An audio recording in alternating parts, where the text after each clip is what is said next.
of Israel's Arab allies suffers a deadly attack at the hands of the Iran-backed Houthi rebels. Could this be a game changer for the region? Get my take next.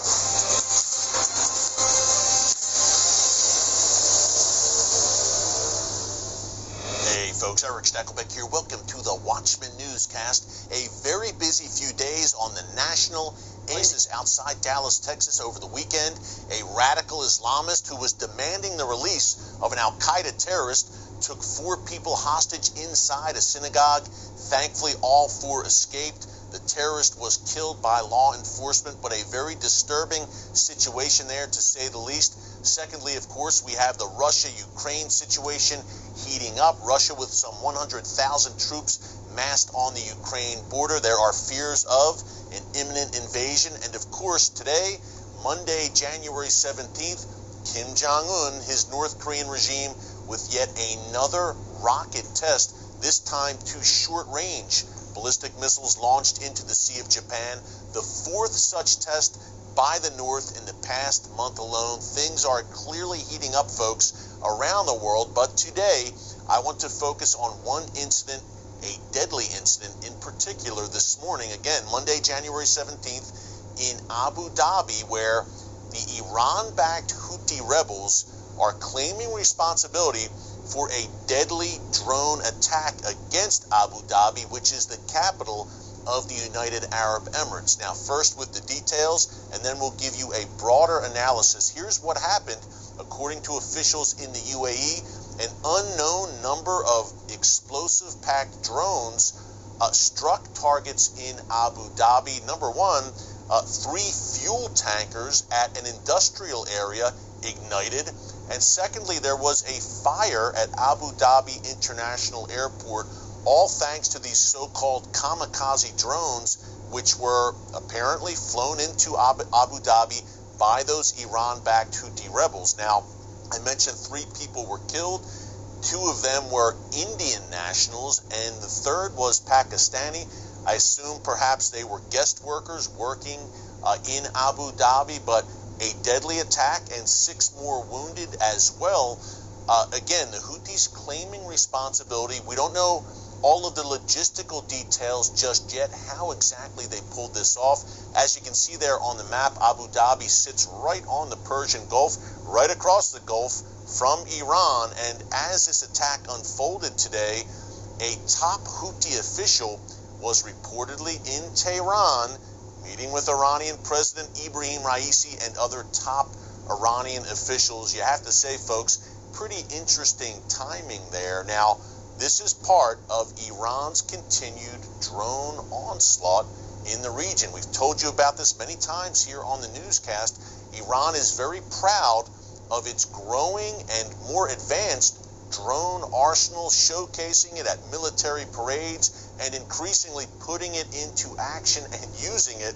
Hey, look no further than Iraq and Syria, where these Iran-backed groups, these proxy terror groups there, have launched drone attacks time and time again against bases in Iraq and Syria housing U.S. troops, including several earlier this month. And of course, Saudi Arabia has really been the main testing ground, so to speak, for these Iranian drones, which the Houthis have used time and time again on a practically daily basis, it seems, to strike out against targets, all sorts of targets inside Saudi Arabia. Many times the Houthis will combine these drones with a ballistic missile onslaught to present a kind of hybrid threat. But in terms of hitting the UAE, not the first time that the Houthis have claimed responsibility for attacks on the United Arab Emirates, but today, to me, is the most noteworthy, certainly the most deadly, and a major escalation. This kind of attack, a deadly attack on Abu Dhabi, again, the capital of the UAE, it seems to demand some kind of response, which I would think most likely would come along with or alongside that Saudi-led coalition against the Houthis. And hey, again, the Houthis aren't hiding this. They openly claimed responsibility. Iran, the Iranian regime, as is its MO, they've been mum so far, but Iran loves to operate, as you know very well, as we discuss it often here in the newscast, they love to operate through proxy. They will equip, arm, and train these various proxy groups, whether it's the Houthis in Yemen, Hamas and Palestinian Islamic Jihad in Gaza, Hezbollah in Lebanon, or those various Shia militias in Iraq and Syria. Iran has not only equipped them, armed them, trained them, but they have succeeded in forming, number one, a ring of fire around the state of Israel, essentially surrounding Israel on all sides with proxy terror groups armed to the teeth with attack drones and ballistic missiles. But also now, folks, if you look at the map, think about it, Iran has also succeeded in forming at least a partial ring of fire around Saudi Arabia and the UAE, whether it's Iraq, whether it's Iran, whether it's Yemen. Saudi Arabia and the UAE are also in a bit of a precarious position geographically, surrounded by Iranian allies and proxies. Now, the UAE, one reaction to this Abu Dhabi attack earlier today is that the UAE is asking the United States, reportedly, asking them back on the terrorist list, the State Department list of specially designated terrorist organizations.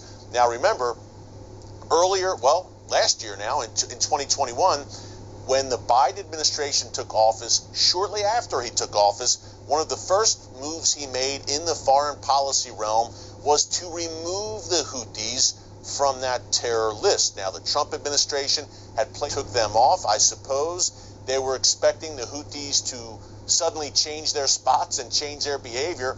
That didn't happen. The opposite happened, and the Houthis have gone into overdrive in the past year since that designation was removed. Now, clearly the Biden administration extending an olive branch, I guess you would say, to the Iranian regime by removing Iran's allies, the Houthis, from that terror list. I mentioned in the intro, the UAE is indeed an increasingly important ally of Israel. And the fury that Iran and that Iran-backed Axis has against the Abraham Accords nations, I'm talking UAE, Bahrain, Morocco in particular, Sunni Arab nations who have chosen to align themselves with Israel against that Iranian axis.